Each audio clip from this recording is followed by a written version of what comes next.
Hello, my beautiful family. Welcome back to my channel. If it's your first time and you just came across this video, don't forget to like and subscribe. So, today's topic is about Dr. Kaliwe and her husband. So, Dr. Kaliwe, during her final year course when she was studying being a medical doctor, her husband, before he was her husband, he engaged her in your final year. And that this was just the first red flag of her. Like, why didn't he engage her in all these years and now he's engaging her in the final year? But you know what? Some things, you can just give it a time. So this is how his marriage resulted. Some Mzansi people are saying that she just went to school for nothing because clearly her having a degree is useless because how can you pay your man monthly fees for, like, how can you pay for your car, how can you buy your man a car first of all?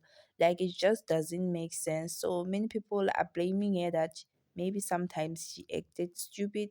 So we don't know the situation that she was in. Maybe she felt love, she wanted love. She thought that maybe if she married someone from outside the country, she would get love that she has never felt from the men of here in South Africa. We don't know. So she came up with a statement now. She's saying that this guy said he won't proceed with the divorce until she signed the citizenship for him. So, guys, this is so sad. We shouldn't be judging her. She wanted love. That's why she was even buying him all of these cars. You can see that she did not even want money from him. So since his story is the one, it attracted a lot of attention of people. Some people are saying that why is she telling us now that her marriage is no longer going well? That time she was enjoying his money. They are saying that time she was still in university. She was saying nothing, and now that tables have turned. She's now coming out here in the public to talk about her husband. I'm not saying all of them. Some are by his side. Some they say she's stupid. There's just a lot, guys. See you on my next video. Bye.